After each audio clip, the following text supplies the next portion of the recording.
Good morning. My name is Julia Rady and I'm the chair of the Toronto Preservation Board. The clerk has confirmed that we have quorum, so I will now call meeting 47 of the Toronto Preservation Board to order. Welcome everyone. This is a hybrid meeting with some members, staff, and public attending in person and others connecting by video conference over the WebEx platform or calling in. This meeting is also being live streamed online at youtube.com/Toronto City Council Live. Because we are meeting in person and remotely, we ask for your patience with any delays and technical issues. There probably are going to be a few of those. If you are registered to speak at today's meeting, please listen for me to call your name. I will call speakers in the order they appear on the list, and the list of speakers can be viewed online by visiting the Toronto Preservation Board at toronto.ca/council and clicking the speakers box for today's meeting. I would like to request that staff and invited participants, as well as all observers joining remotely, keep their video turned off unless they need to speak or answer questions. This will make it easier for me to see, as chair, to see the members as we debate and vote on the agenda items. Members, for quorum purposes and participation in the meeting, it is important for you to keep your cameras on. I also ask that your microphones are muted unless you wish to question staff or to speak to an item. To ensure we have an efficient meeting with board members having an equal opportunity to ask questions or speak to an item, I can and will run the timer for 5 minutes, and members will have up to 5 minutes each to ask questions of staff and speak on an item. As a reminder, motions need to be moved at the beginning of a member's speaking time. Please submit and approve your motions by email, and staff are available at hertpb@toronto.ca to help. If members wish to speak on an item, please raise your hand or unmute your mic and indicate your intention to speak, and I will create a speakers list. When voting on an item or a motion, I ask members to raise your hand to indicate your vote. If there is a recorded vote, you will be asked to state if you are in favor or opposed. Members, the clerk has provided all agenda materials on toronto.ca/council. And although we may be meeting in different locations today, the Preservation Board would like to acknowledge that the land we are meeting on is the traditional territory of many nations, including the Mississaugas of the Credit, the Anishinaabe, the Chippewa, the Haudenosaunee, and the Wendat peoples, and is now home to many diverse First Nations, Inuit, and Métis peoples. We also acknowledge that Toronto is covered by Treaty 13 with the Mississaugas of the Credit. At this point, I'd like to ask if there are any declarations of interest under the Municipal Conflict of Interest Act. If you do have an interest, please raise your hand or unmute your mic and indicate the item number and the nature of the interest. Are there any declarations? Yes, items PB 47.6 and 47.7. The firm I work at has been retained as the heritage consultant on both of those. Thank you very much. Could I please have a motion to confirm the minutes from our meeting on July 6th, 2026? Courage, thank you very much. All those in favor, please. And that carries. Before we review today's agenda, I would like to briefly clarify the process regarding staff reports and presentations. The reports for each item contain the information and recommendations before the board and form the basis for the board's decision. These are the reports that we would have received well over a week ago. And we make our decisions based on these agenda materials and not the presentations. The presentations are provided as a courtesy to highlight key information and to assist with discussion, especially when we have an agenda of 11 items. It's good to sometimes jog our memories. We have 11 items on today's agenda for consideration, so I urge the board members to hold items if they wish to speak or ask questions, as we need to do, and have discussion. And now we'll proceed with the agenda review. Our first item is PB 47.1, 2125 Lawrence Avenue West, Notice of Intention to Designate a Property under Part 4, Section 29 of the Ontario Heritage Act.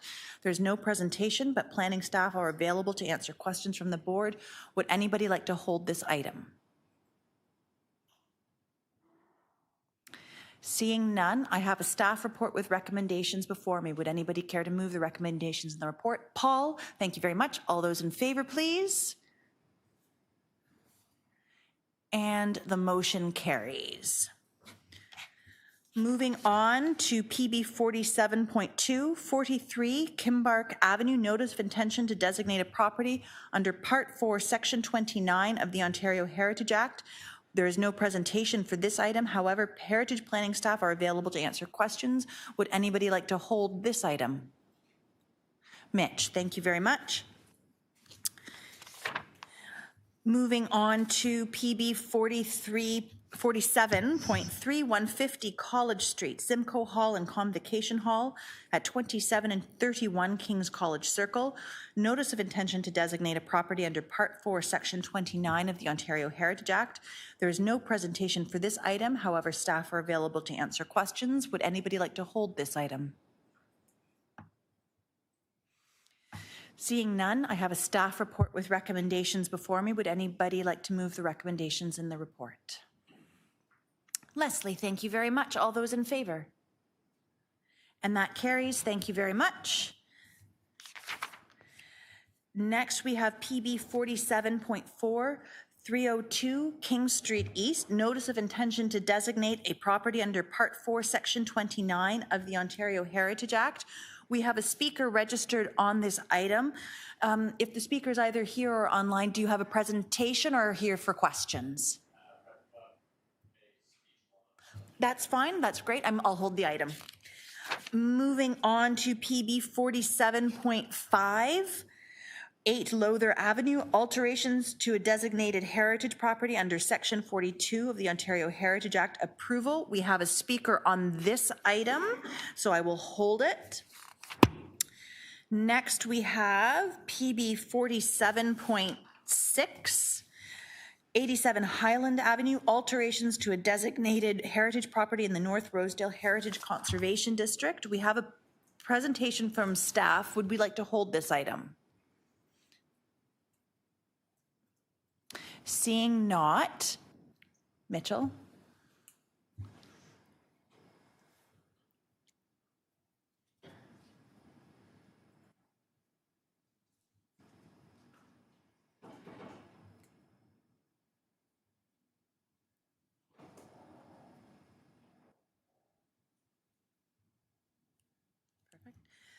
We have a recorded vote on this item. Would anybody like to move the recommendations in the staff report? Leslie, thank you very much. If you are in favor, please raise your hand and I will call out your name. Leslie, Karosh, Paul, Wendy, Matthew, Katerina, Mitch, Peter, and Julia.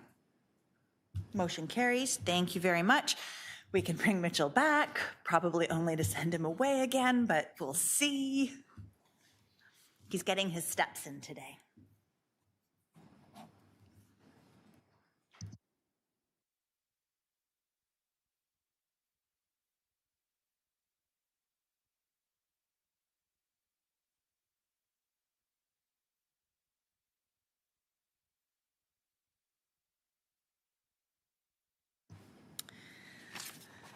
We have now PB 47.7, 54 to 66 Fraser Avenue and 68 Fraser Avenue, 147 Liberty Street, alterations to a designated heritage property, demolition of heritage attributes, and the demolition of a building under sections 33, 3411, and 3412 of the Ontario Heritage Act. Request for directions.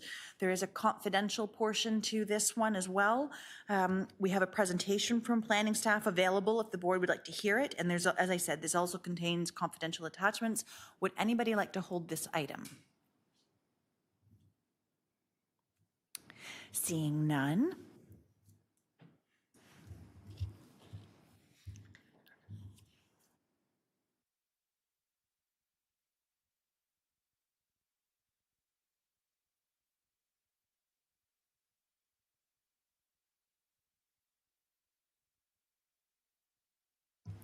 I have a staff report with recommendations before me. Would anybody like to move the recommendations in the report?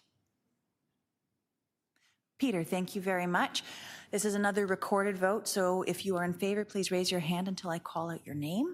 We have Leslie, Karosh, Paul, Peter, Julia, Mitch, Wendy, Katerina, and Matthew. And that carries. Thank you very much. And let's go bring Mitchell back and he can join us for the rest of the meeting.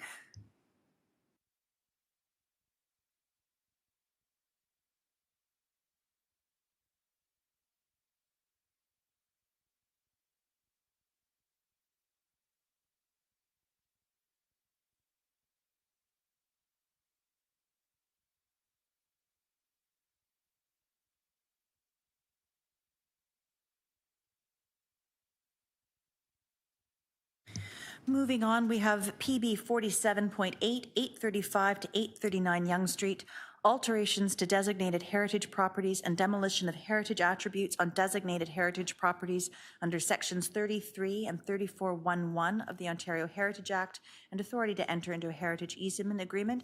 We have a speaker on this item. Does the speaker have a presentation prepared, or is he here for questions? I think he's online. Not yet? Okay, so we'll hold that. Yeah, because I have to.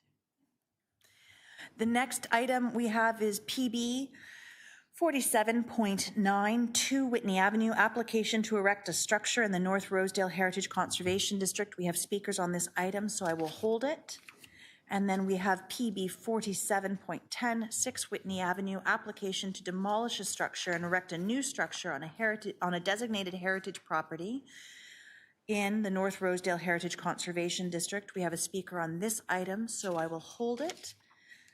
And then we have PB 47.11, Stotts Bridge, Twin Rivers Drive over the Rouge River, demolition of a designated heritage structure, approval with conditions. We have a presentation from staff available if the board would like to hear it. Does anybody want to hold this item? Matthew, thank you very much. Which moves us back to PB 47.2.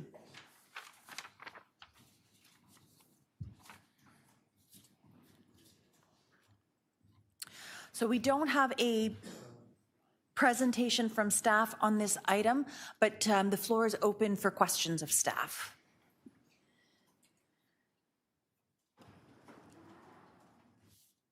For 43 Kimbark Avenue? Do we have, Mitch, you held this one. Do you have questions? Yes. I mean, first of all, just the significance is huge. We're all familiar with the look of this place. I don't think there's another home in Toronto like it, made of local field stone, like a very large Muskoka cottage, huge associative value. I'm just wondering what staff feel is the most significant heritage attribute or attributes.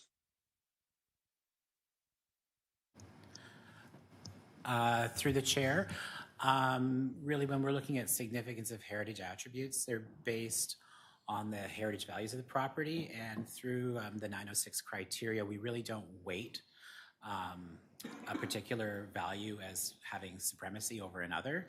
But pertaining to the structure itself, it is its scale, form, massing, the materiality, the design elements of the exterior. Are there other questions of staff? Mitch? We know that it was built in 1909 for a gentleman whose last name is Jury. And sometime after construction, he employed local artists to paint murals. Can you speak to some of the interior or exterior heritage features, especially the murals? Through the chair, we reviewed archival photographs of the interiors from the 1980s when it was resided in by the Greenspans, and the interior had undergone extensive renovations. So through those photographs, the only interior attributes that we could see were the 2 fieldstone fireplaces. Everything else had been removed. But yes, we were aware of the murals. I believe they were in the living room and dining room originally. But yes, there's no traces of those that we could see. Other questions? Mitch?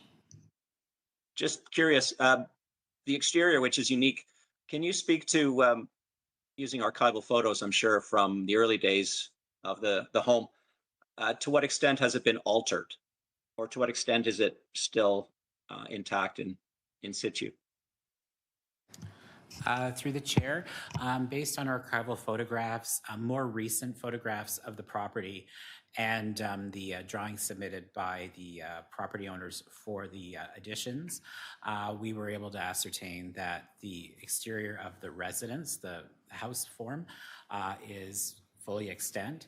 And then with the stable building, the stable itself is intact. The original tack shed, the where the carriages were stored. That was removed as part of the 1980s additions. Other questions? Seeing none, moving into discussion amongst ourselves. Any points to raise?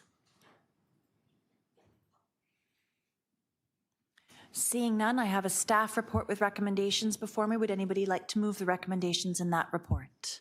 Mitch, thank you very much. All those in favor, please. And that's everybody. Motion carries. Moving on to then PB 47.4, 302 King Street East, notice of intention to designate a property under Part 4, Section 29 of the Ontario Heritage Act. We have a speaker on this item. And I'll welcome you. And then once you're settled, you'll have 5 minutes to speak, and I will wave. You might be able to see here the timer ticking down as well. It's everywhere. That doesn't stop people from getting a little close. Well, thank you, Madam Chair. I'll certainly try. Good morning to you and to members of the board this morning. My name is Nicholas Koshani, and I am counsel to Nelia Design, Inc., which is the registered owner of the property at 302 King Street East that you are considering recommending designation of today. Despite the notice of intention to designate being dated on June 30th, my client was only in receipt of this notice 2 days ago. And so in that vein, my client had written to the city to request deferral of this board's consideration, and we are here today to reiterate that request. We understand the city's desire to move swiftly with a potential designation given the January 1st deadline the province has imposed for designation. We understand that.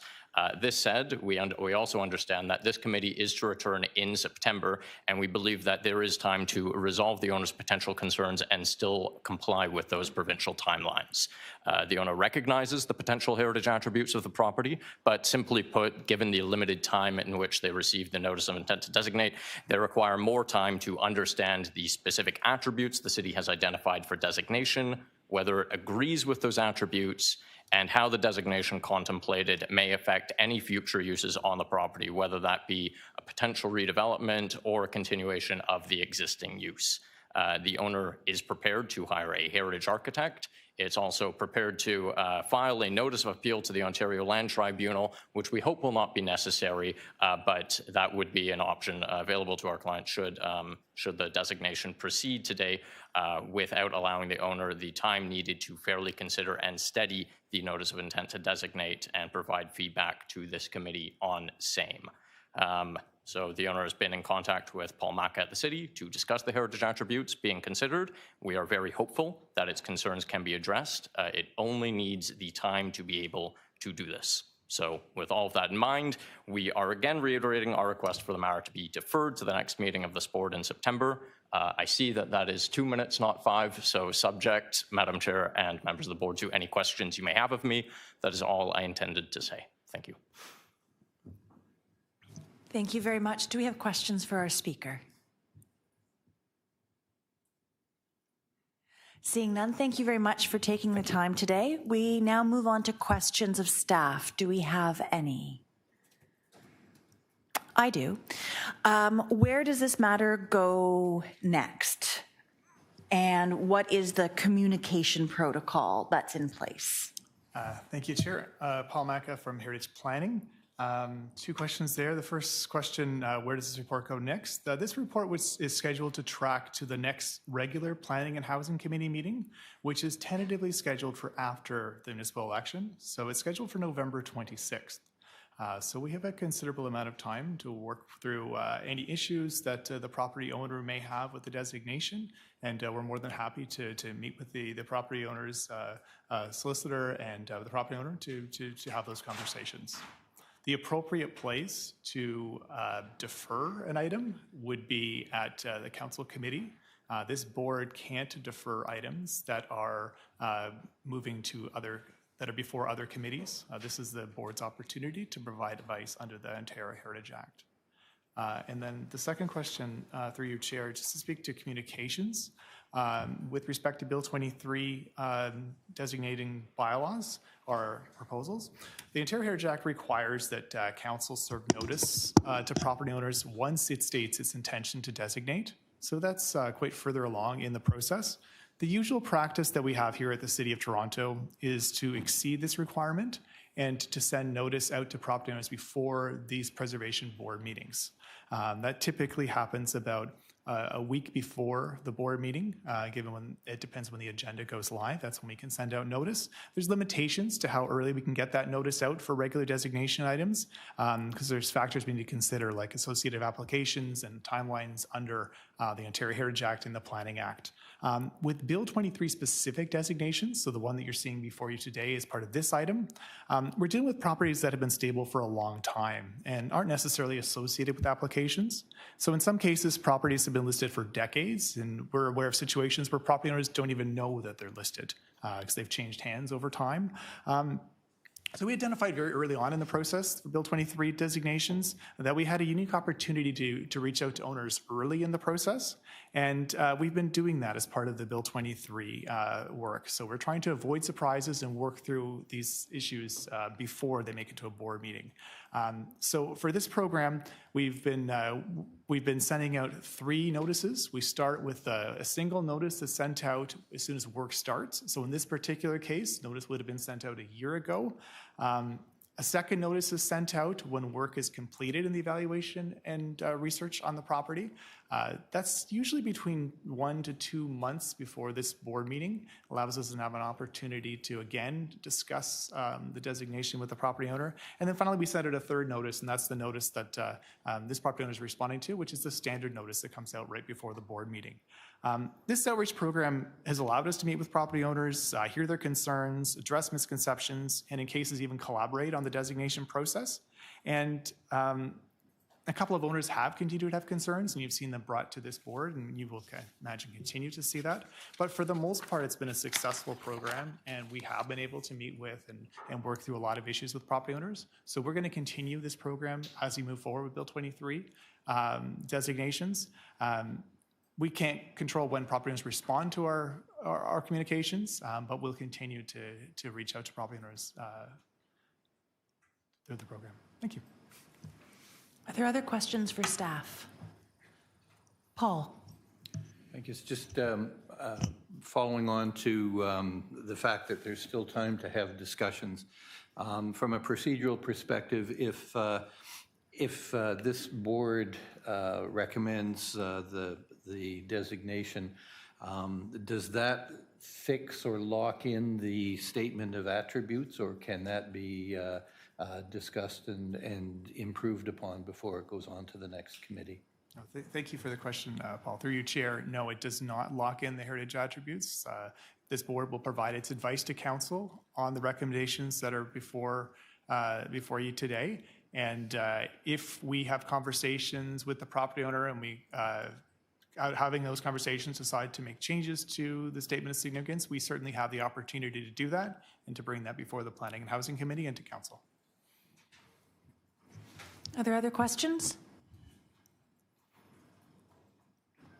Seeing none, are there any points of discussion?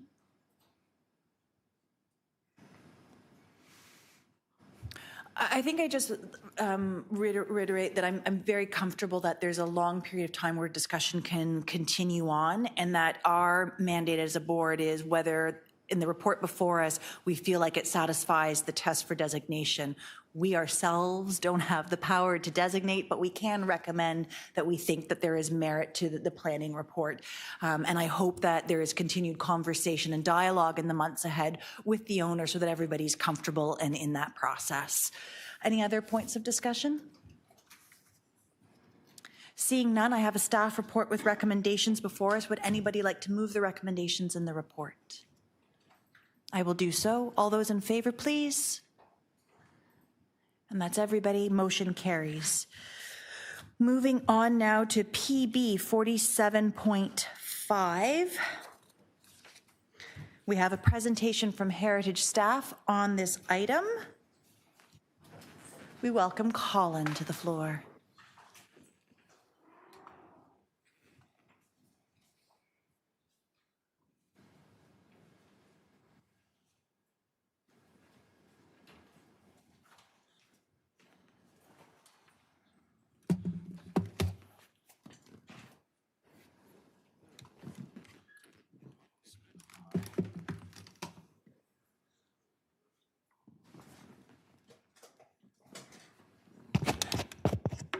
Hello.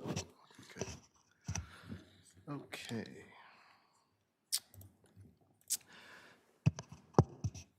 Hello, my name is Colin Pang. I'm a heritage planner with the city, and I'm presenting PB item 47.5, 8 Lowther Avenue, alterations to a designated heritage property under section 42 of the Ontario Heritage Act. This report recommends that City Council approve the proposed alterations to the existing heritage building located on the subject property. Next slide. Shown on the map, 8 Lowther Avenue is located on the north side of Lowther Avenue between Bedford Road and Avenue Road. Next slide. The property contains a 3-story semi-detached building with brick and stone cladding. These subject lands are part of the East Annex Heritage Conservation District. The property was assigned a C rating within the HCD plan, meaning it's a property that retains much of the original character and is a vital reminder of the community's past. Next slide. The proposal is to construct a new roof addition with roof deck and railing on top of the existing 3-story building. Next slide. The new roof addition would be 2.1 meters in height and set behind the existing roof ridge at 6.48 meters from the front of the building. There are other works proposed, including a small rear 3rd floor addition, new rear balconies, and new windows on the side and rear. Apart from the one new 2nd floor side window, and the other proposed works are not visible from the street, and there's no alterations which are proposed to the front of the house. The East Annex HCD plan guidelines state that additions to heritage buildings within the district should generally be located at the rear and should be lower than the height of the roof ridge of the existing heritage building. The new addition therefore would not comply with these guidelines as it's taller than the height of the roof ridge of the existing building. So therefore permission is required under section 42 to make alterations to the property within the HCD. Next slide. The proposed roof addition, as noted, doesn't comply with the HCD guidelines. However, due to the step back of 6.48 meters to the front of the heritage property, it is minimally visible from the street. And the slide shows a site analysis which was completed by the designer showing this. Next slide. As seen from the renderings, the heritage property will remain visibly prominent, and the overall height setback and the size of the new roof addition and the roof deck railing will not negatively impact the character of the HCD. All the other proposed works are designed appropriately and generally will not be visible. Therefore, we are supportive of the overall proposal. Next slide. Heritage planning staff are supportive of the new construction and alterations.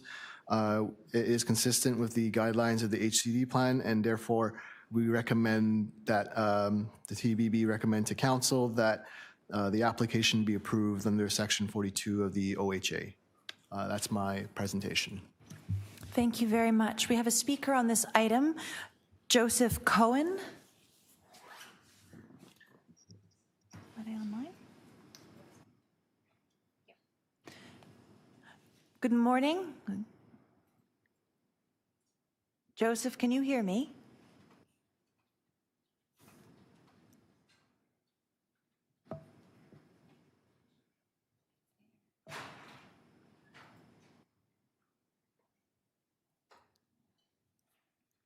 Mr. Cohen?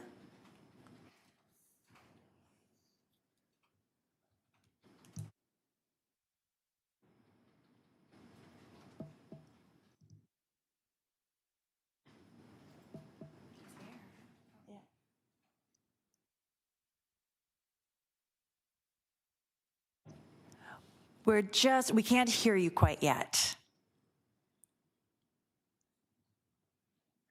Yeah, no, I see you. We're just gonna make sure that we can hear you as well.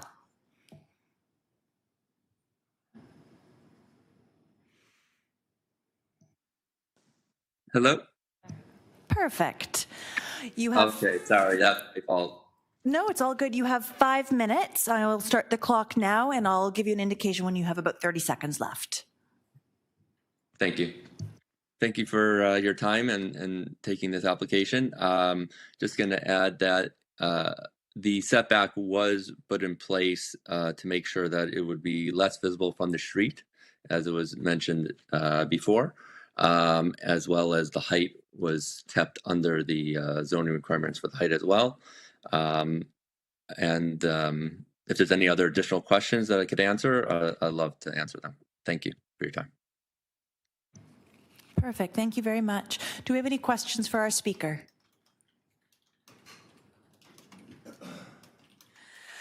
Seeing none, thank you for being with us today. Do we have questions for staff? Oh, yes, Mitch. Yeah, that's strange. My video is kind of delayed. I actually had a question for the homeowner. Oh, okay, absolutely. We'll move Sorry, back. yeah. No, that's fine. There's a little bit delay. He's still here, so please go ahead, Mitch. Hi, Mr. Cohen. Hi. It's a fantastic dwelling with all that Romanesque charm in the annex. I see over the years there were stained glass windows in the arches of the second floor and what looks like the main living room or the front sitting room. I guess that's been altered over time. And there seems to be up in the gable some fancy wood finishes. Any idea? And also, it looks like the brick's been painted in the front, not along the sides, but the front facade. Is there any intention to try to bring back some of the original heritage attributes, or landscaping of the front? I'm not sure what the plan is or if it's relevant, but just curious because it's such a handsome structure. Yeah, no, it is a beautiful structure, and I'm happy you brought that up because I had talked with the owners and things like that. So unfortunately, some of that wood detailing that you see there, the craftsmanship and stuff in there, is a bit rotted. So some of it we've been trying to mimic and fix it up, especially on the front porch area. The pickets were all rotted out over the years, but we were able to keep the handrails on either side. So where we can, we are definitely keeping what we can. The stained glass windows we love and wish they were really a little bit more secure. I think over some time there was some additional cracking and things like that. But yeah, we're definitely trying to keep as much as possible. Thanks. Other questions for our speaker? Seeing none, thank you very much, Mr. Cohen. Do we have questions for staff?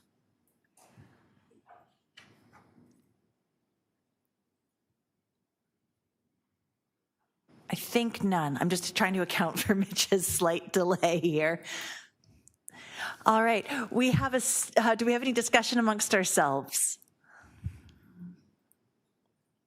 Seeing none, we have a staff report with recommendations before us. Would anybody like to move the recommendations in that report? Peter, thank you very much. All those in favor?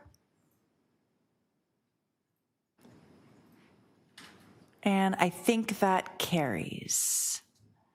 Mitch, was your hand up just sort of, or? It was. Okay, thank you. Yeah.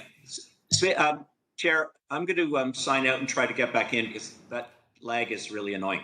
I bet it is, especially for you. Thank you very much. Let's try that. Thank you. Thanks.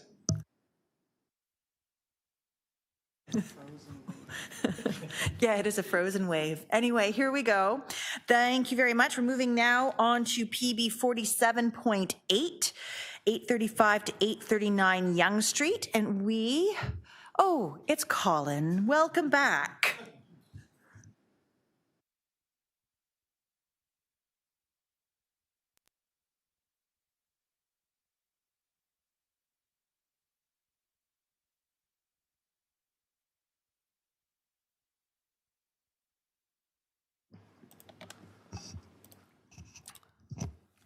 Okay, second time around.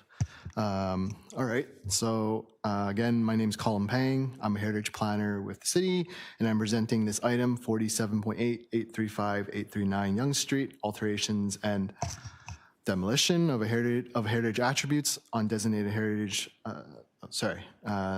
alterations and demolition of heritage attributes on a designated heritage property under sections 33 and 34 of the OHA, and the authority to enter into a heritage easement agreement.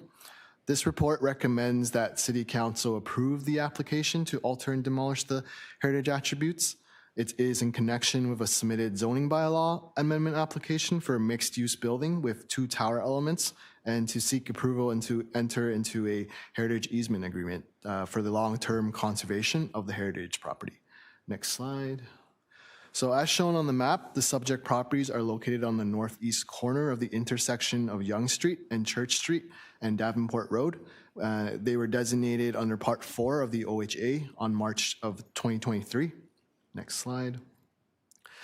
The property is recognized for the surviving elements of the former Grand Central Market, which consisted of a 2-story commercial market building designed in the Spanish colonial revival style by Henry Wilkinson in 1929 and constructed in 1935. This is shown on the top image on the slide. In 1936, the Canadian Tire Corporation acquired the property and adapted the building for use as its headquarters and flagship store on Toronto prominent Yonge Street. Subsequent alterations to the Grand Central Market building in the 1980s left only portions of the west and south facades. The image on the bottom is from 1983, which shows the Canadian Tire building with the 1935 structure. Next slide. This slide shows the south, west, and rear elevations of the heritage facade as it exists today with the Canadian Tire building beside it. Next slide. The aerial image shows the evolution of the property, which includes the existing commercial building, the surface parking lot at 839 Yonge Street, and then a gas bar at 835 Yonge Street, all of which are owned and operated by the Canadian Tire Corporation. The heritage facades of the former Grand Central Market is shown in the pink line on the image there. Next slide. The zoning bylaw amendment application was submitted for the subject site in 2022, proposing a mixed-use building with a 41-story and 49-story tower elements. The application today proposes to demolish the existing 2-story commercial building, the surface parking lot, and the gas bar to accommodate the new mixed-use development. The facades of the former Grand Central Market building are proposed to be altered, retained in situ, and incorporated into the podium building of the new development. This is shown in the red box on the image on the slide. Next slide. The massing of the new tower is set back 5.4 meters behind the eaves of the reconstructed pyramidal roof of the heritage building. A cantilever is proposed 2.9 meters above the peak of the roof, projecting forward by 5.4 to the back of the pyramidal roof, a step back of 8.2 meters from the front of the heritage facade. A glazed reveal is proposed behind the heritage building, and new return walls will be reconstructed behind the retained facades to integrate the heritage building with the new building. A terrace is proposed atop of the heritage facade at the second story that is set behind the reconstructed tiled roof. Next slide. The proposed alterations to the heritage facade are shown on the screen. It includes the retention of the remnant portions of the west and south elevations of the former Grand Central Market building, removal and reinstatement of the non-original pyramidal roof and slope tile roof along the west and south heritage facades. These reflect the building's Spanish colonial revival style, and as such, the removal requires approval under the Heritage Act. Reinstatement of the third architectural bay at the northern portion of the west heritage facade, which will restore the original symmetrical composition of the former Grand Central Market building. The removal of the drive aisle in 2 of the bays, and the reinstatement of the storefronts based on archival documentation. Reinstatement of the storefront design with modifications, and replacement of the existing second-story windows with new historically appropriate windows. Next slide. The image on the slide shows the south elevation showing the proposed step back on the 3rd floor and the cantilever step back on the 3rd story from the rear roof eaves. The design of the new podium building features arches and architectural bays facing Church Street. Next slide. The slide shows the west and south elevations with the new tower and the retained heritage facade. The proposed development conserves the facades of the former Grand Central Market building while removing all other buildings, the parking lot, and the gas bar. The proposed podium building will generally align with the height of the retained facades, and the new building is articulated to break down the massing. Staff note that the height of the new south wall relates to that of the Heritage Building, and it includes arched openings to continue the rhythm of the arches on the front of the west facade. The articulation and materiality of the podium at this stage hasn't been determined, and it will be provided through the required conservation plan and the final architectural plans and specifications. They will be required to demonstrate physical and visual compatibility with the heritage facade. Although greater space between the proposed cantilever and the top of the heritage building would be preferred, the massing of the new construction is stepped back behind the facades of the heritage building so that it and the roof will remain visually prominent from the public realm. Staff will work with the applicant as part of the conservation plan to limit the visual impact of the cantilever and to ensure it is compatible. Heritage planning supports the change of the new roof as well as it will replicate the form of the original roof, which will ensure that the Spanish colonial revival style is maintained. This scheme is a good conservation strategy. It retains most of all the original fabric of the former Grand Central Market building of what remains. It also restores the original storefront and window detailing of some changes with some programmatic purposes which will be introduced. In addition, the original bay on the north side, as mentioned, will be restored as it was removed in the 1980s. Heritage planning staff are generally supportive. Next slide. Of the alterations proposed for the designated heritage properties in the context of the conservation and mitigation strategies proposed. Staff are of the opinion that the current proposal will be designed to conserve the cultural heritage values, attributes, and character of the heritage property. Therefore, we recommend that the proposed alterations and demolitions of the attributes and the granting of the heritage easement is approved. That concludes my presentation. Thank you very much. Are you here for questions, or do you have a Oh, amazing. So we have Dan from ERA Architects here to answer questions. He's our speaker, so we'll move there first. Do we have questions for our speaker? Mitch. So Dan, do you want to come and have a seat? And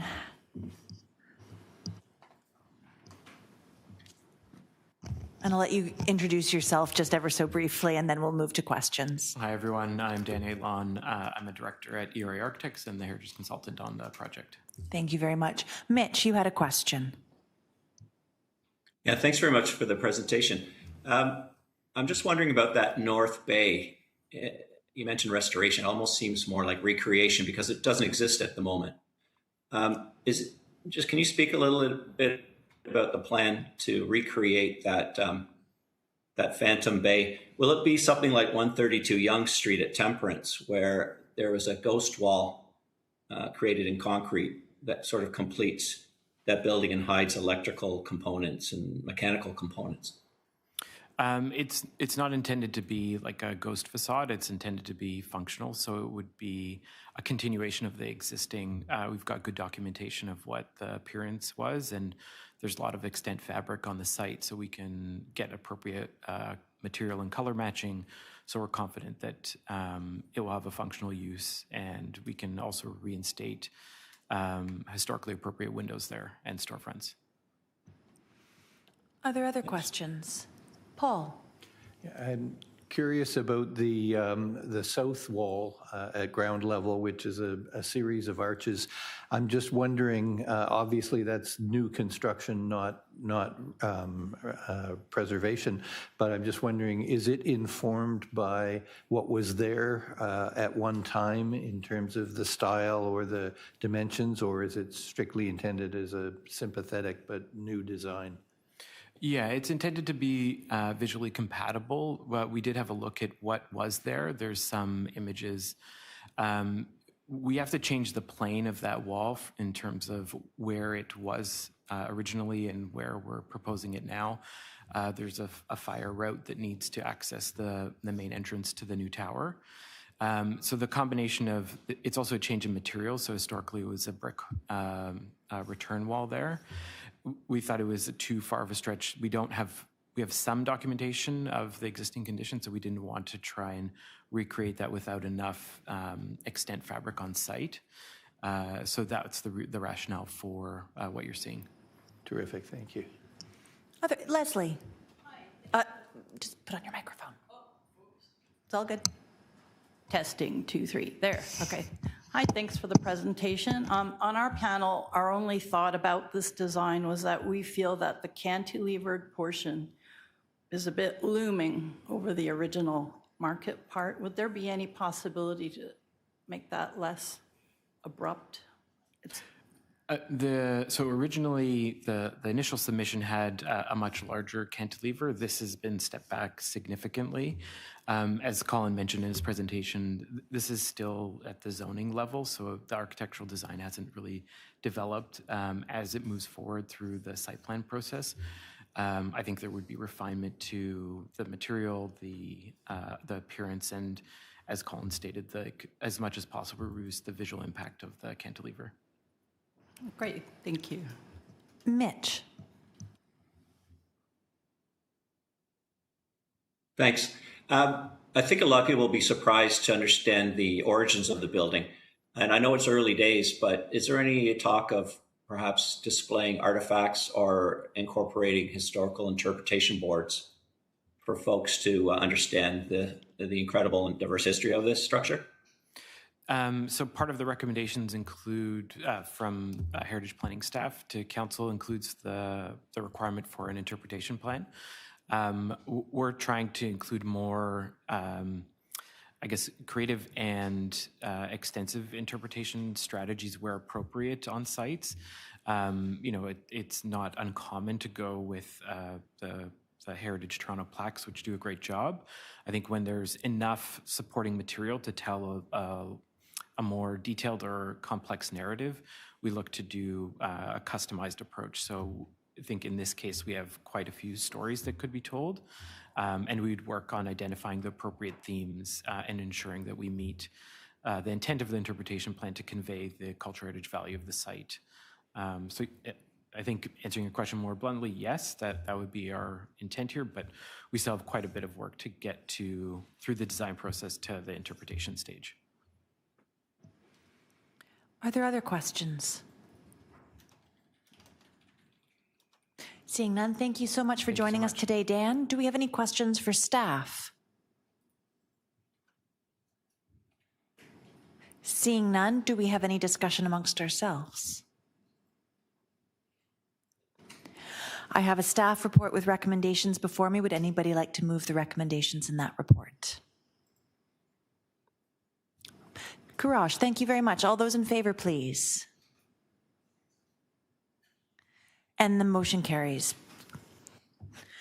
Moving on now to PB 47.9 to Whitney Avenue, and we welcome Amir.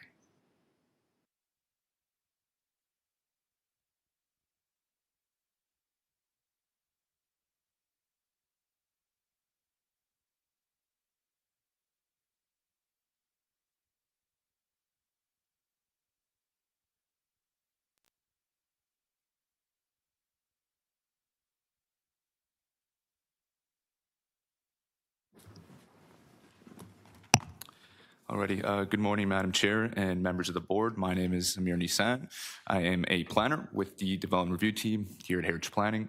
And before you is item PB 47.9 regarding 2 Whitney Avenue, application to erect a structure in the North Rosedale Heritage Conservation District, for which staff are recommending approval.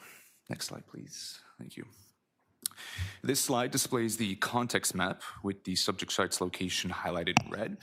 2 Whitney Avenue is situated at the northeast corner of Glen Road and Whitney Avenue in the North Rosedale Heritage Conservation District. Next slide, please. This slide includes photos of the pre-existing condition of the property before the wall structure was erected. 2 Whitney Avenue is distinctly noteworthy for its overall quality of craftsmanship and design. The original building was constructed in 1909 in the period revival style with Elizabethan and Tudor influences.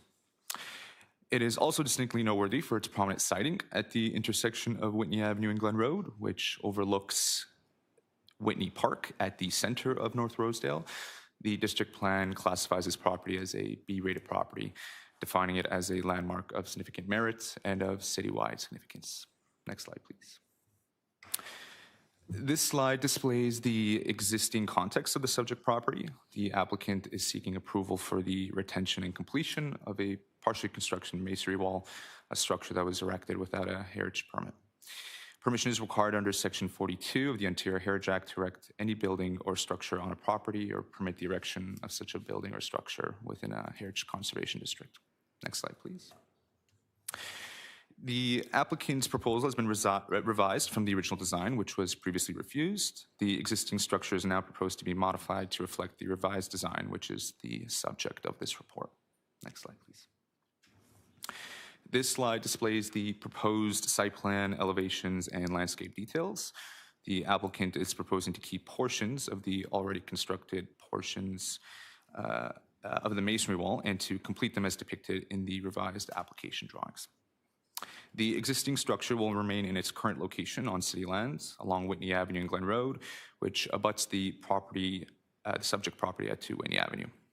The revised design proposes modifications to the existing structure through localized reduction in height of the masonry portion of the wall and the introduction of a decorative metal railing. Next slide, please. And this is the final slide, and it shows more of the landscape details. 2 Whitney Avenue is a prominent local landmark that demonstrates strong visual connections and viewscapes from and within the public realm. Heritage planning staff are of the opinion that the current proposal maintains the visual connections to the B-rated landmark building when viewed from the public realm. And so for the reasons outlined in this presentation and in the staff report, staff are recommending that the revised application be approved. And that concludes my presentation. Thank you. Thank you very much.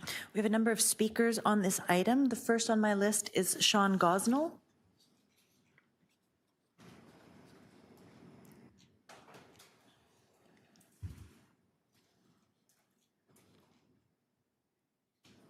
Good morning. When you're settled and your microphone is on, you'll have 5 minutes.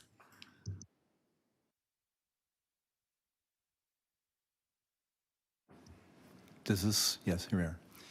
Thank you very much, Madam Chair. I will be much briefer than 5 minutes. My main presentation will be with respect to the next application, which is with regard to the adjoining property at 6 Whitney Avenue, which is directly beside my property at 8 Whitney Avenue. I have also filed written submissions, as have many other people in the neighborhood. This is a well-known and very difficult situation. I only really want to make 2 points in this submission. The first and most important point is with respect to a traffic safety report, which was filed, I believe, yesterday, perhaps the day before. But it refers to an issue that has been addressed many times before, and certainly before this Heritage Committee in September when this matter was here last. And in my submissions in September, and in my submissions that were filed here, I raised the question of whether or not there was a report from a traffic expert, a proper report from a proper traffic expert that addressed the issue of the safety of this wall, which I respectfully submit is a relevant matter to this board. Now there is one, and this, to my knowledge, is certainly in what's in the public realm, is the only traffic safety report from a qualified traffic safety expert that addresses this issue. And I'm sure you've all read the report, and I'm not a traffic safety expert, so I'm not going to comment on the report further. I don't have the temerity to do that. The second matter that I would bring to this board's attention, and that should be a matter of great concern, again, is not something that relates specifically to me, but relates to a submission that I understand was made by Kathy Falcone, who is the president of the North Rosedale Residents Association. And I would ask, I hope that this board has read that submission. Again, I have no personal knowledge of the events that are referred to or the circumstances that are referred to in that document. I have no role with the Residents Association myself. But as a member of the public, I would respectfully suggest that the information that's provided in that submission ought to be a matter of great concern to this board, and that in all of the circumstances, this application ought to be denied. Those are my submissions. Thank you very much. Do we have any questions for our speaker? Not at this time. Thank you very much. Thank you. Moving to our next speaker, we have Jason Young from Advantage Forensics, Inc.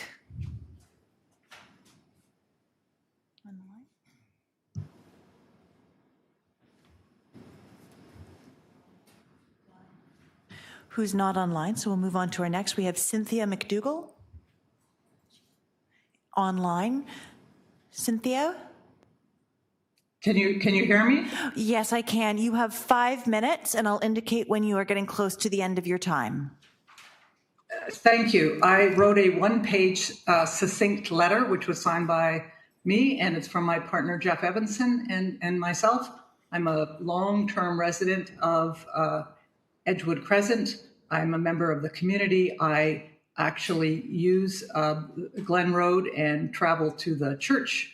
And we have a prominent corner. You saw the wonderful diagram which showed the wall at the corner. And we have an interesting juxtaposition of Whitney and Glen Road. So you have a projecting corner.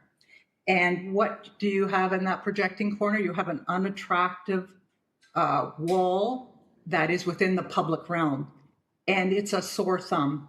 And I'm someone who spends my life, first was employed by the City of Toronto and practiced law in this realm. And I am shocked that the city, I have not a personal knock against the owner. I'm shocked by the city supporting a wall within the public realm. I'm advised that the area that's occupied by the wall and behind, in terms of the public realm that is then therefore not visually accessible, is over 300 meters squared. That's larger than the average apartment in the City of Toronto. That's a housing lot. That's a large house. And because it's such a large, prominent lot, it's an ungracious response in the public realm that the city shouldn't support. So I urge you not to support the application.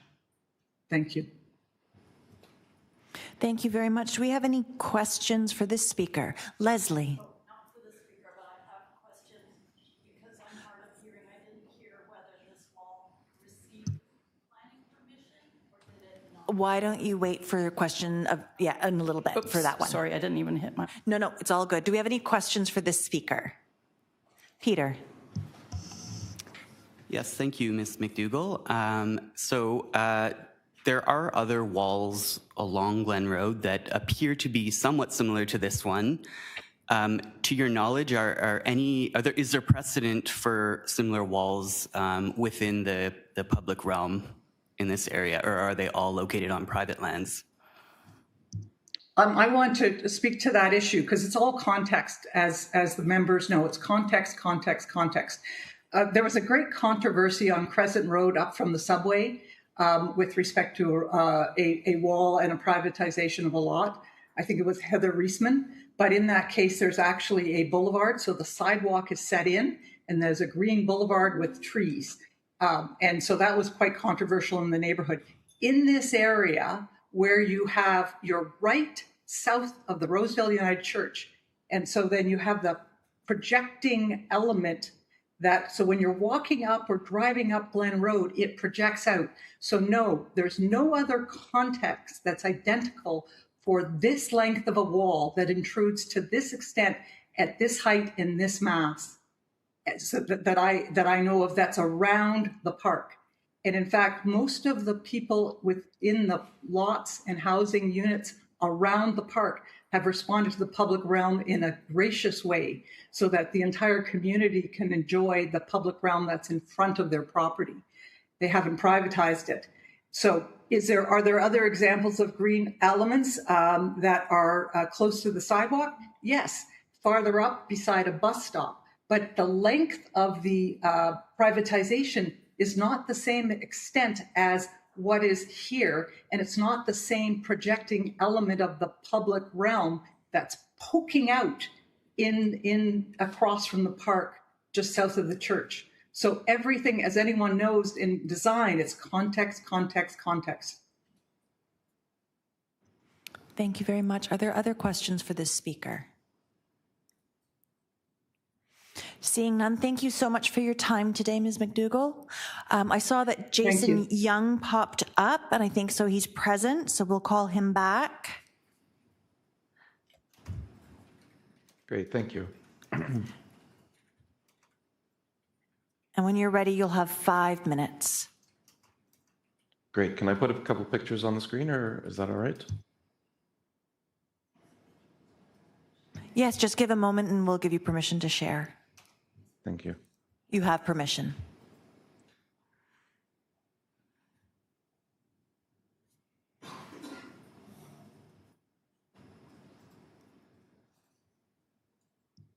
Okay, great. Thank you. Thank you very much. I have a few findings. I'm an engineer with Advantage Forensics. I've been asked to take a look at the safety issues in terms of pedestrians and vehicles at this intersection with the wall being present. And I have done a site exam and I have done a visibility analysis with respect to the Canadian Geometric Design Guide for Canadian Roads as of 2007.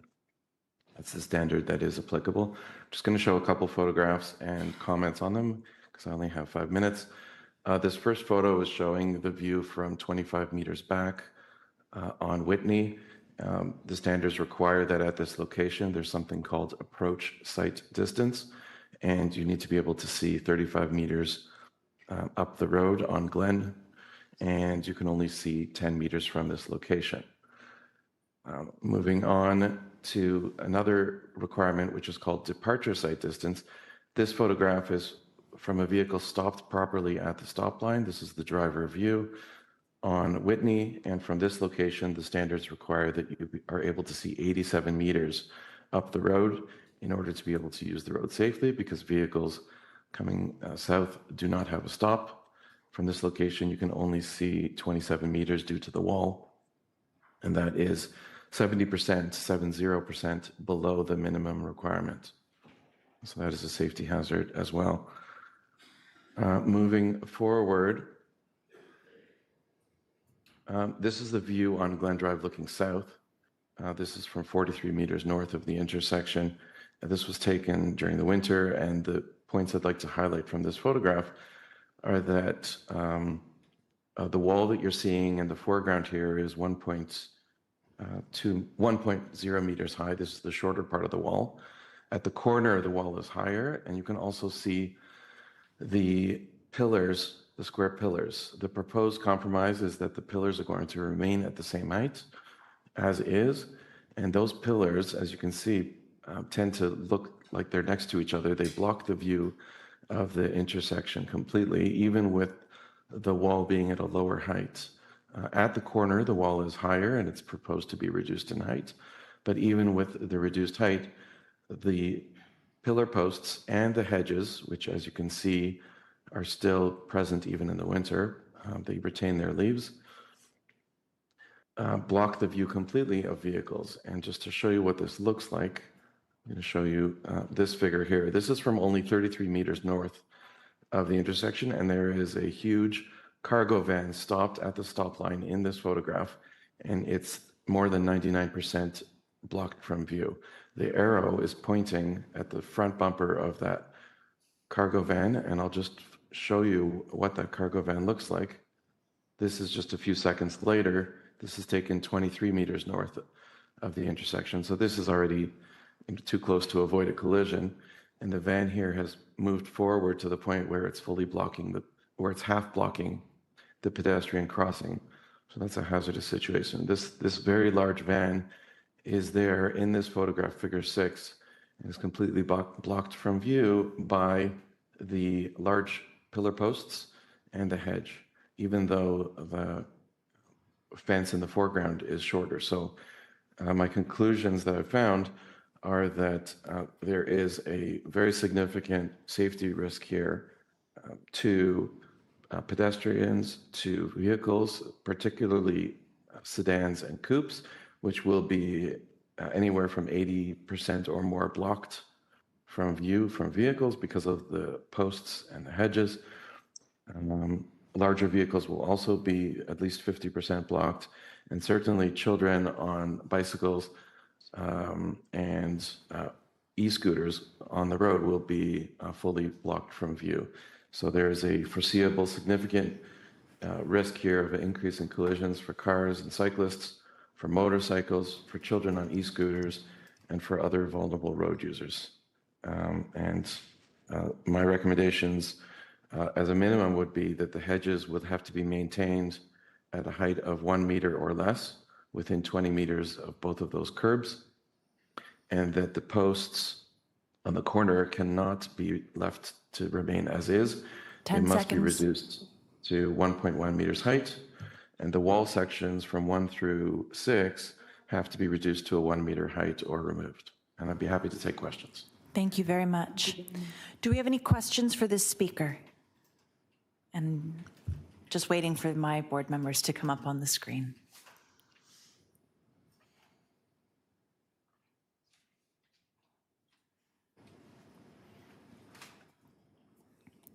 Any questions? Seeing none, thank you very much for your time today, Mr. Yonge. Moving on to our next speaker, we have Michael McClelland. Hello, can you hear me? Yes, we can. Welcome today. You have 5 minutes. Okay, thank you very much. I'm going to read from my written statement, which has been provided to you. My name is Michael McClelland. I'm a heritage architect. I was the principal author of the North Rosedale Heritage District study in 2004, and I'm very familiar with the district. I'm aware that a planning report has been, the staff have written a report previously refusing the application, now supporting the application. I don't want to comment on those reports. I'd like to comment as a heritage architect on the application before you. My concern is the impact of the wall and its precedent-setting nature within the Heritage Conservation District. The proposed wall, which is already partially built, juts out from a wedge-shaped corner lot at a prominent intersection of Glen Road and Whitney Avenue. The immediate context includes the Rosedale United Church to the north and Whitney Park to the west, and the other stately homes that surround that park, and then Whitney itself. This landscaping, they have extensive landscaping in their fronts and side yards. And that landscaping often includes the area that's the right-of-way directly in front of each property. The particular context is important to consider when evaluating this wall is in a high-profile and a well-traveled location. There are other walls in Rosedale, but each should be considered on its own specific merits related to context and adjacencies. The Whitney wall is inconsistent with adjacent neighbors, both on Glen Road and on Whitney Avenue and Whitney Park. This wall, given its length and height, is inappropriate for the neighborhood. In North Rosedale, as in most residential areas in Toronto, the established patterns have a landscape front yard, side yard, which can also include part of the boulevard or public right-of-way. The extensive and varied landscaping in the front and side yards of the neighboring residential lots is what gives North Rosedale its character. An imposing masonry wall is not appropriate for this district. Constructing a significant masonry wall in the front yard, thus obscuring and cutting short the perceived extent of the landscape, should be avoided, especially if it's not part of a pattern of development on adjacent properties. Each property's front yard combines to create an overall shared streetscape. With the Whitney wall, not only are the front and side walls, side yards completely blocked from public view, but also a large portion of the public right-of-way is behind a tall masonry structure.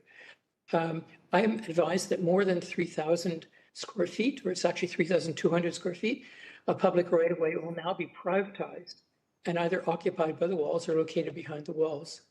I also note that the application proposes a large family crest. This is a little side point, but it's a large family crest and motto praised predominantly at the corner. I understand that the crest is also the business logo of the McGrath restaurant and related merchandise. Placing a business logo on a wall in such a prominent location in a residential area is inconsistent with North Rosedale's heritage streetscape. Images, I've included the 2 images of the motto with my written statement. Road allowances are intended to set aside permanently rights of way for public use. This public use may be for underground services or for other needs. For pedestrians, the road allowance permits sufficient space for a sidewalk and the assurance that as a pedestrian, you're not pushed to the street and you have ample room to walk. The Whitney wall, built so close to the sidewalk, tightens the pedestrian space in a manner inconsistent with the adjacent properties in North Rosedale. The Whitney wall, if approved, will radically transform rather than enhance the heritage landscape of North Rosedale.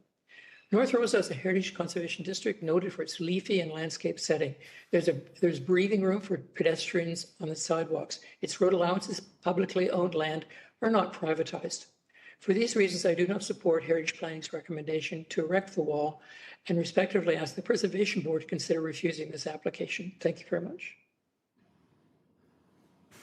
Thank you very much. Do we have questions for our speaker? Peter, please. Yep, I just have a question, given that there's been some debate on this particular question dating back to the last time we considered this address. So the HCD states that a heritage permit is not required for landscaping.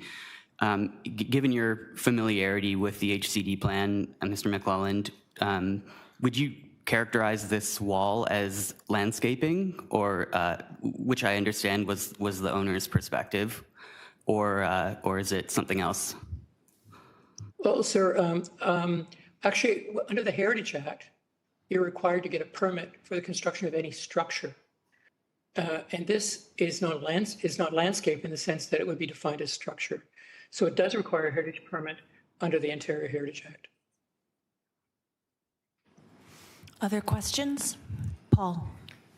Just follow up on that a little from your knowledge, Mr. McClelland, of the heritage protections here.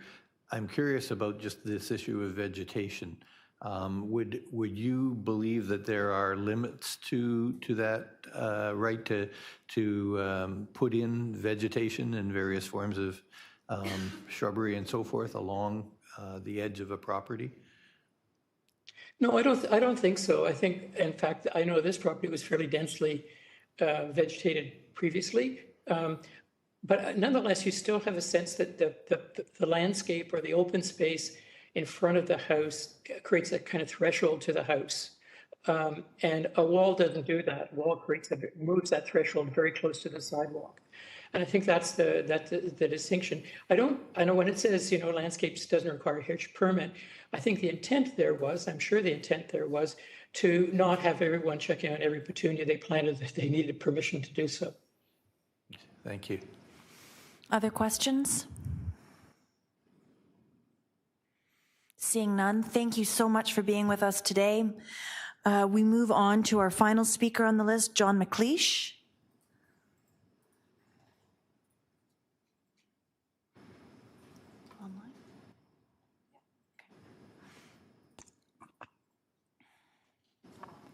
Perfect. John? I'm here. Can you hear me and see me? We can, very much so. You'll have 5 minutes. Thank you very much for the opportunity to speak. My wife and I live at 9 Whitney Avenue across the street from 2 Whitney Avenue. And this is the second time the McGraths, as people have indicated, have brought this application. And it was rejected the first time, and I was present the first time. And just to refresh my memory on that application, I mentioned this just in view of a question that one of the board members had. At the last application, Mary McDonald emphatically referred to it as a structure. It was on the video, which I looked at a few days ago. And so no issue in her mind about that. With respect to the crest that is being proposed, being put on the curved section of the wall, it measures 30 inches by 30 inches. There's other crests. It's got a McGrath business logo on it, and it's very similar or identical to the logo on his restaurant and brewery. And Mr. McClellan mentioned some merchandise, including some beer cans in the brewery. It is the antithesis to heritage. It's more like corporate advertising. In some situations, there is a key to resolving an issue fairly, and I see that as one of these cases. The McGraths are in litigation with the city. They threatened to sue the city for millions of dollars. They've sued 13 North Rosedale residents who would normally make well thought out submissions to this, but they have not done to this committee. They've not done so for fear of what might happen. I myself am involved in litigation with the McGraths over the wall in the Superior Court of Justice. Last week, I received a sworn affidavit from Matthew McGrath, and it includes a statement from Mr. McGrath in that affidavit, which I think is the key to deciding this case fairly and properly. The affidavit indicates he settled his case with the city, but regrettably, there are a few other details. But there are some, and one of those details is very telling. In paragraph 90 of his affidavit, Mr. McGrath, in a sworn affidavit, says, "We ultimately entered into a settlement agreement with the city that specifically permits the wall." Here's the important part: subject to certain relatively minor modifications. Those are Mr. McGrath's words, not mine. Not modifications, relatively minor modifications. He's in essence requesting something that was rejected the last time. Mr. McGrath has hired some very smart lawyers from big city firms in downtown Toronto. So far, his plan and their plan is working to perfection. Sue the city, apply as much legal pressure as possible, then settle. But Mr. McGrath has a problem, and that problem is you, the Toronto Preservation Board. He cannot intimidate you like he might have with others. He cannot apply legal pressure to you like he has with others. And importantly, he cannot hide the fact that this application is almost identical to the first, which this board rejected. If you honor the Ontario Heritage Act and show fidelity to heritage principles, which was a phrase used at the last hearing, then this application must fail. And as Mr. Yonge just said too, the wall poses a significant hazard to the public. Your decision and the recommendations you provide to council will have enormous consequences to the future streetscape of North Rosedale. Are we going to be a welcoming, green, park-like neighborhood, or the opposite, a neighborhood where gardens and greenery and heritage homes are blocked by brick and masonry walls? Thank you. Thank you very much. Do we have any questions for the speaker? Seeing none, thank you very much for your time today. We actually have one other speaker added to the list. We have Stefania Mark.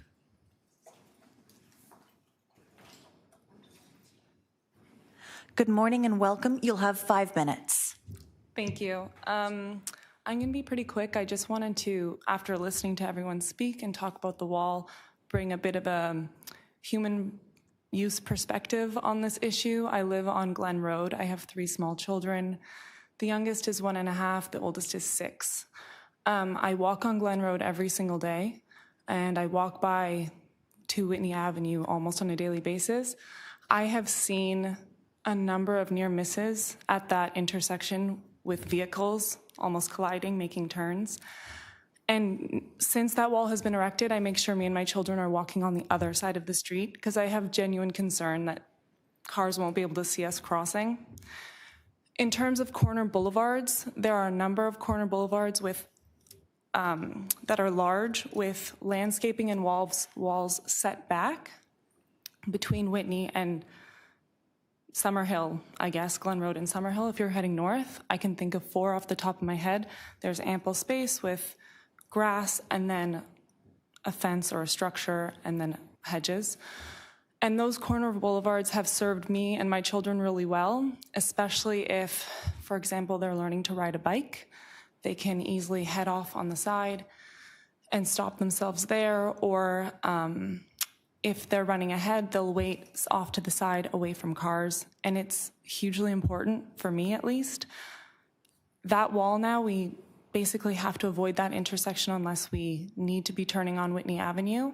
And I have great concern because there's also now rose bushes there. So if my kids are riding by with a bike, the rose bushes are basically touching the sidewalk. It's pretty concerning. That's it. Thank you very much. Do we have questions for our speaker? Seeing none, thank you very much for taking the time today. We're going to move into questions of staff, and I think I'm just going to take a little moment to pause and say we have a lot of issues that are surrounding this.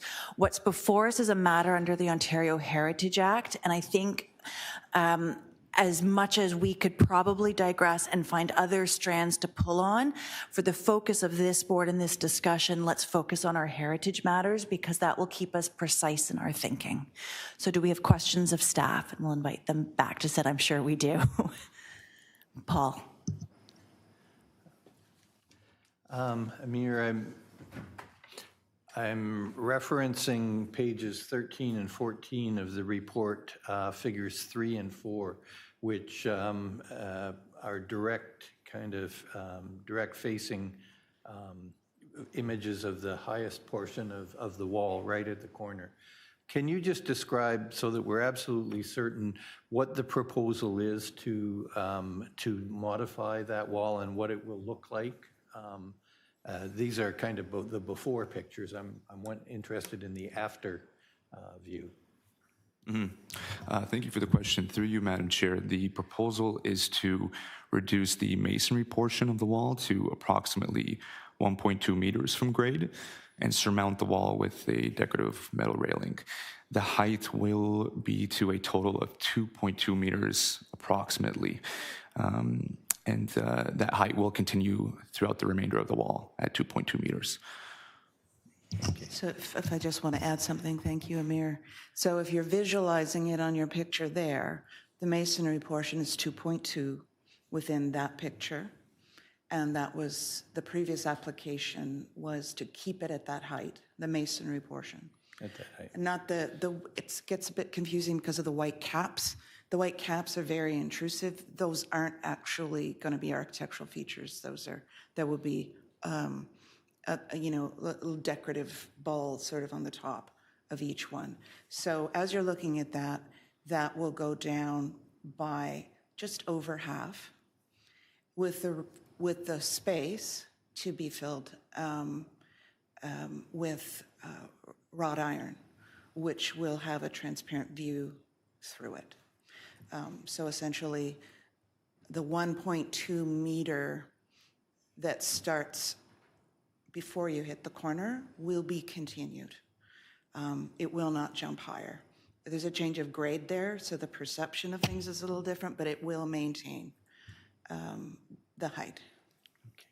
Okay. And I guess the other question I have is, it will be a continuous brick wall as is shown here. In other words, no new columns or midpoints inserted. It's one solid wall all the way around. Through the chair, yes, it will be.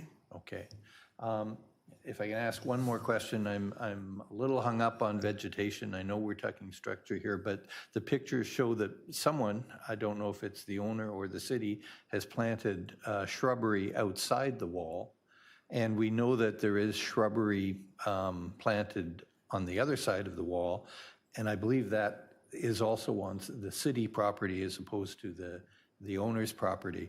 My question is just going forward, what interests does the city have in maintaining, or what responsibilities does it have, and what authority does it have to maintain the vegetation on both sides of the walls? And whose job is it, and you know, how will that be handled going forward? I'll take that through the chair. Yes, that portion is city-owned, so any agreement will be for, you know, the occupation of it. However, vegetation is something that would be within the city's control. It's not a part of this permit. You don't need a permit for the rose bushes, but you know, it's certainly something that will be considered by the appropriate people, and that's in transportation services. Okay, and I guess the last part of that I'm kind of obsessed with is having planted a few gardens. At the moment, that vegetation is in the same realm of about 2.2 meters high. In 10 years, it could be much higher. Does the city maintain any control over the height, or could we actually see that this becomes a kind of a higher vegetation wall?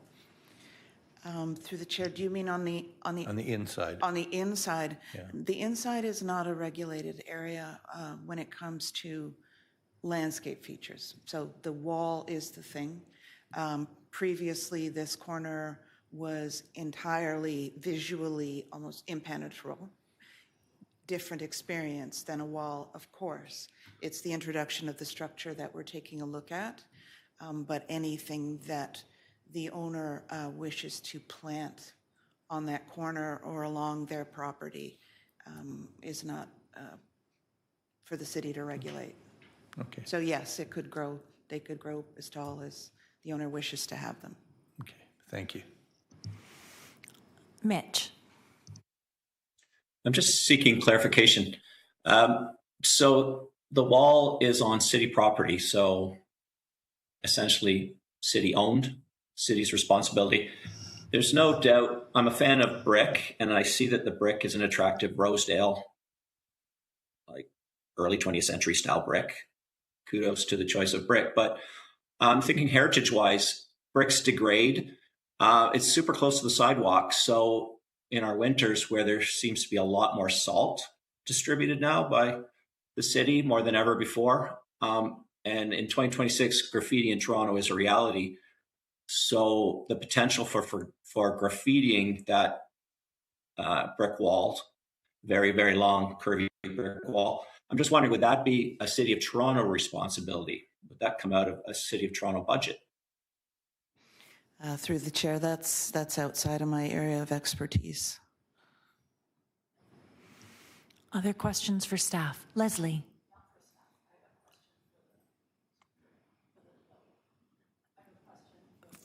For Amir, city staff. Hi, okay, I had a question because I'm hard of hearing. I missed what you said. Did you say there was a heritage permit applied for or not?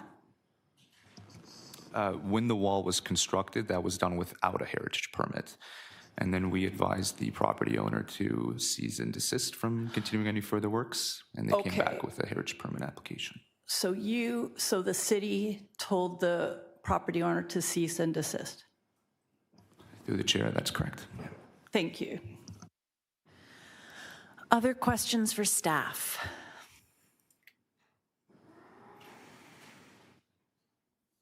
Seeing none, we're going to move into discussion amongst ourselves.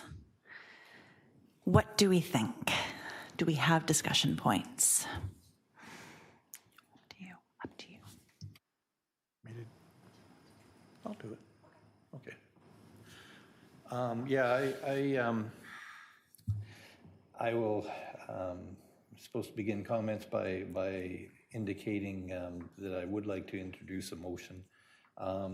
The issue to me on all of this, I'm very sympathetic to the issues that were raised about safety, but I do think that's beyond heritage, and not trying to pass the buck. It's just a recognition that we have some responsibilities and some authorities, but not control of everything. But the issue that I think is central is simply the principle of does this proposal meet the criteria of a garden suburb, and what would Frederick Lee or Law Olmsted think about it in the context of what was achieved in North Rosedale. And I just think even with the reduction in height, particularly around the corner, but also along the other parts, I just think it does not flow from that intent and doesn't preserve that very well. So I still find the entire proposal too severe. So my motion would be that the Preservation Board delete recommendations 1 and 2 and adopt instead that City Council deny the application to erect a structure on the lands adjacent to Whitney. Thank you, Paul. Discussion on the proposed amendment. Leslie? I agree. Okay. We should not approve this. It's a recommendation from this board as well. Council can take our recommendation or not as they see fit, but as a check and balance for heritage conservation, I think that this is a way forward. Wendy? Yes, I agree of the motion. Yes. Jeff? Thank you. Yeah. Thank you. Thank you, Wendy. Just waiting for Jeff, who had his hand up. Hi, sorry, I'm calling from a far away. Very concerning what's been happening with regard to this property and the actions of the owner. There is a real concern here around a certain sort of arrogance in dealings with the public realm. The acquisition of public property, 3,000 over 3,000 square feet. It's very concerning. I was very impressed by the presentation by Michael McClelland, who is well-known heritage architect. He comes here for applicants all the time. And here, as the author of the North Rosedale Heritage Conservation District study, he is here recommending that we do not, as the author of the study, that it's not in line with the thinking in the Rosedale Heritage Study, and that I think is very influencing. And the idea of putting crests and mottos and this kind of thing on public property is what it amounts to. It's really inappropriate. So it was very clear to me that this board has to maintain a position of respect for the public realm and the best landscape, heritage landscape that's been maintained over many years in North Rosedale. Thank you. Other points of discussion? Seeing none, we'll put it up just so that everybody can read the writing, Paul's motion.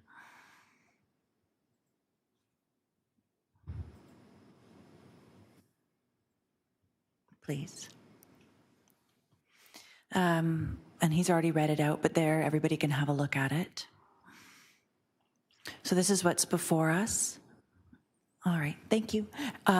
All those in favor?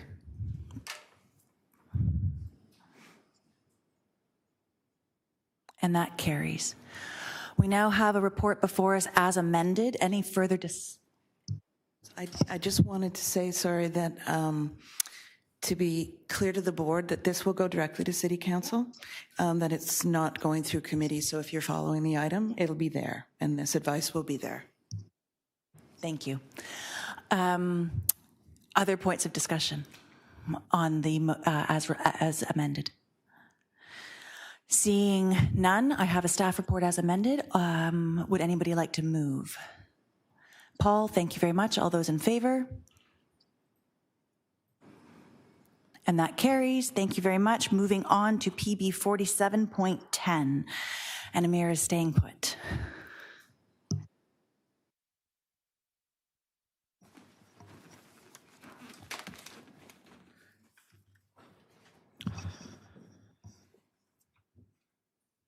All right, thank you. Good morning again, Madam Chair and members of the board. My name is Amir Nissan, and I am a planner with the team at Heritage Planning. And before you is item PB 47.10 regarding 6 Whitney Avenue, application to demolish a structure and erect a new structure on a designated heritage property in the North Rosedale Heritage Conservation District, for which staff are recommending approval. I'm just going to wait for the slide to pop up.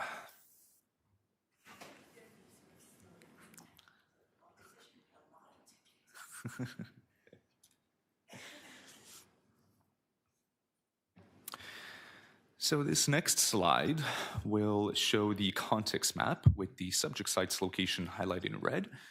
6 Whitney Avenue is situated on the north side of Glen Road, near the intersection of Glen Road and Whitney Avenue in the North Rosedale Heritage Conservation District.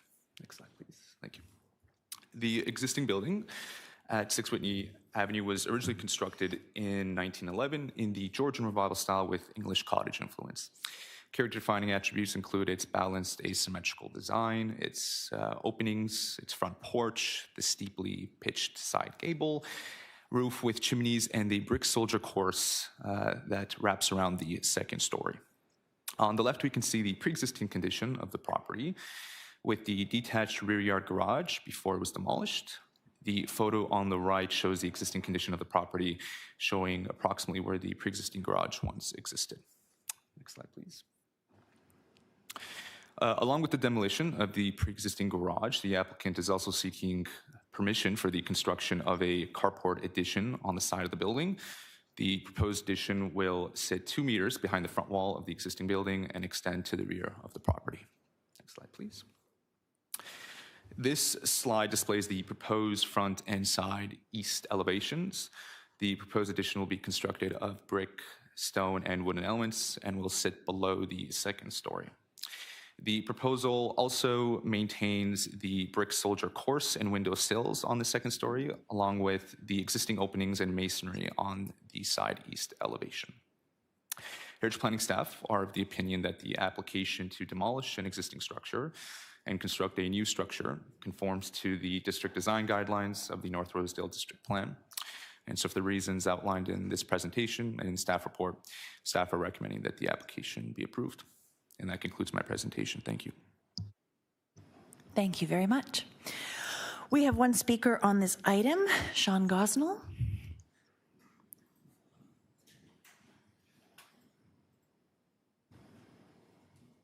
And you'll have 5 minutes. Hello? Yes, right. Good. Thanks. Thank you very much, ladies and gentlemen. So I own the property that is going to be directly affected by this proposed application. I first became aware of the staff report and this application 1 week ago today. I tried to secure the services of obviously heritage experts and were told quite understandably, look, we can't prepare a report in 7 days. So I have done the best I can with my abilities. I am trained as a lawyer. I have no heritage expertise at all. I have lived at 8 Whitney Avenue for about almost 30 years. And I'm making this presentation on behalf of myself, my wife, my co-owner of the property. I provided to this board a written submission 2 days ago, which I hope everybody has had a chance to review and consider. And it sets out what I'm going to say now in much more detail, and I hope in a much more probably persuasive and organized way.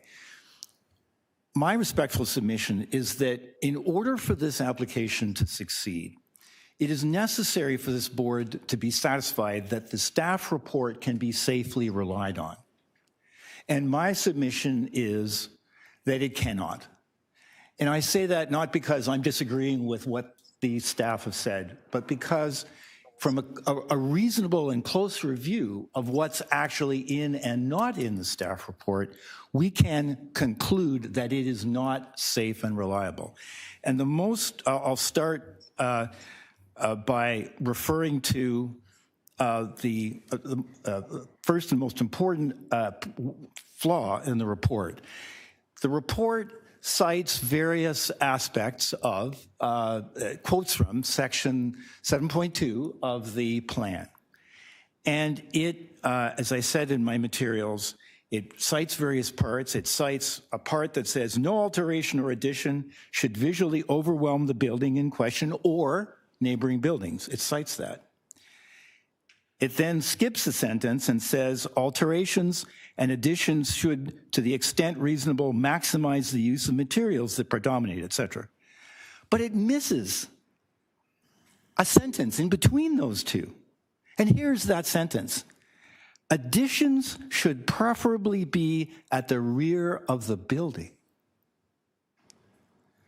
And nowhere in the report does it consider that critically important sentence, the most important sentence that relates to this particular proposal.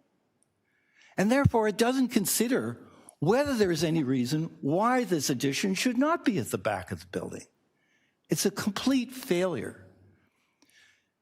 The report also does not set out the history of what led to this application. What led to this application, there was a garage in this property. It was at the back of the property. It was in the back garden, the same way there's a garage in my back garden, and the same way that there are garages in the back garden of this area of the city. That garage was, at 6 Whitney, was knocked down, demolished without a building permit, a demolition permit. 2 years ago, more than 2 years ago. The only reason that we're here today is because of that illegal demolition. And no explanation, there's no explanation or consideration of why a carport or garage or similar structure cannot be placed at the back of the property or closer to the back of the property or in such a way that it does not have this extraordinary effect on my lands. We're talking about ignoring the setbacks, the setback requirement that are in the bylaw, right? That there's a zoning bylaw. There's no consideration of that, a 1.5 meter setback. And what amounts to, in effect, a 4 meter tall structure that is going to tower over my driveway and impact the visibility in a major way what comes into the windows on the lower level of my property. And you've seen, I have sent out, I took a number of photographs in the neighboring community that there's many of these situations on Whitney Avenue. On none of them has anything like this happened. I've only got 15 seconds left, so I'll be very brief. I hope, please, that you will carefully look at what I've written. It's a lot more organized than what I've said, and that you will refuse this application. Thank you very much.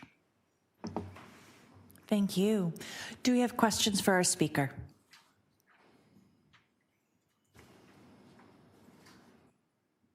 Seeing none, thank you very much for your time here today. We now move into questions of staff. Do we have any? Peter. So there's the matter of potential zoning nonconformity. If that's confirmed to be the case, then presumably the owner would have to go for variance as a committee of adjustment. What usually happens first? Like, does one usually go for variances and then get a heritage permit after, or vice versa? Or can you comment on that? Yeah, through the chair, it's an interesting question because people do it both ways. It is often, from a staff position, actually preferable to do the heritage first, because sometimes adjustments are made as part of the variance context, and that could take someone, if they changed it, it could take it out of conformity with their heritage permit. We've seen this before at this board, and we've in Rosedale in particular, where we had the issue of for 2 Old George, where staff were taking a look at change to a property, and there were variances required, and we were clear we are processing what is given to us under the Heritage Act. But we're also clear that other permissions are needed. So this heritage permit is meaningless without the other. And in order to be really clear about that, we actually added a condition that you don't often see in these reports, but one of the conditions in this report is that the owner has to get those variances in order to build this, to make sure those two things run together. So that will be should an application be made to do that, which would be yet to come, there would be circulation in the neighborhood. There would be a hearing about that specifically. And the staff report that goes to that meeting will make it clear that the heritage approval is just that. There may be other approvals required, and it's not staff's intention to sway the committee one way or the other because there is an existing permit. They need both. Other questions of staff? Paul. I'm not sure. I'm mulling over the issue of the lack of setback from the point of view, not so much zoning, but just does it change the material appearance of the outside of the house, as particularly as viewed from the street? My non-expert, non-architectural sense is it may. It appears to just carry the lines of the house out to the right further. If it were set back, it might not. I'm just wondering how material it is within the context of a neighborhood heritage preservation that datum line on the house might change.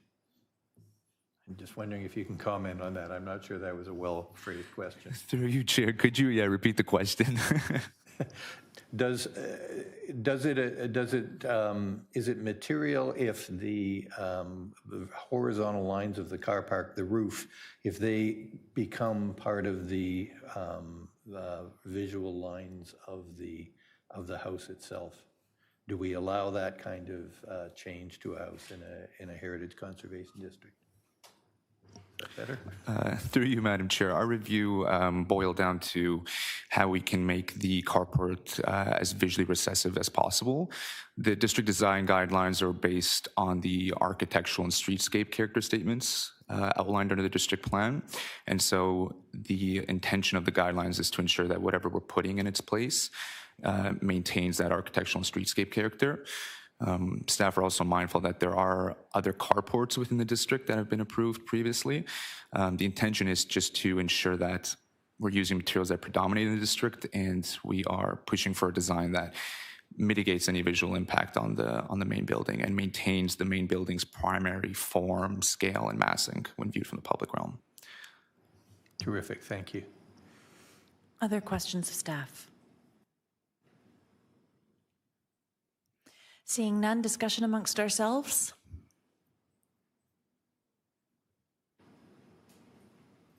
Peter.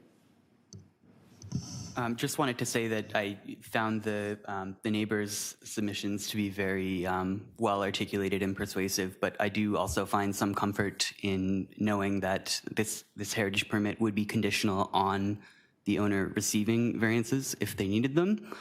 And it's not just carte blanche for a kind of general alteration. Leslie. Hi, I have a question for Amir. You said there are other carports in the North Rosedale Heritage District? Through you, Madam Chair, that's correct. Discussion amongst ourselves. I like that there are other conditions and points of approval that need to be made, and ours is very scoped to the heritage aspect. Other points of discussion? Seeing none, I have a staff report with recommendations before us. Would anybody like to move the recommendations in the report?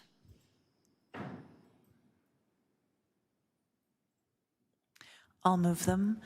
All those in favor?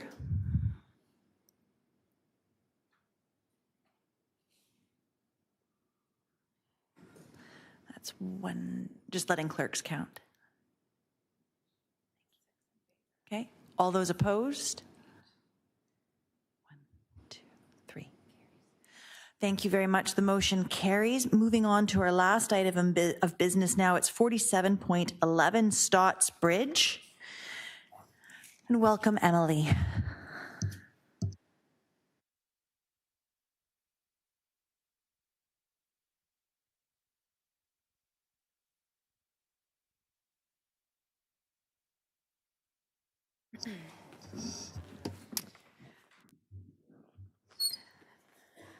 Good morning, through the chair. My name is Emily Game, and I'm here to present item PB 4711.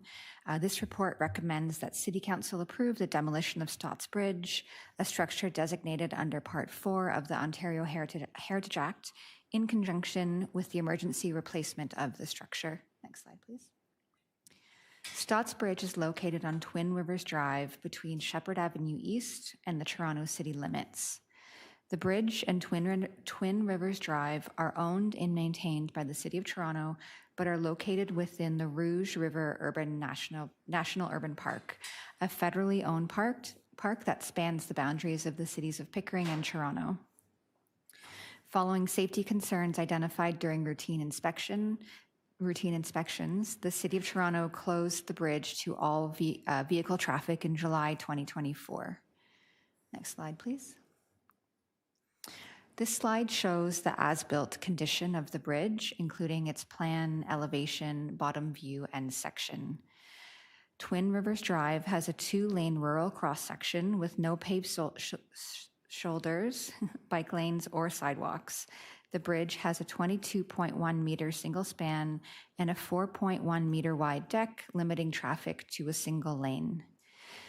The bridge does not meet modern code requirements, nor does it meet load requirements for use as an evacuation route in the event of a Pickering nuclear station evacuation. Next slide, please. So here we have 2 photos of the current condition of the bridge. These photos show the north elevation and the deck.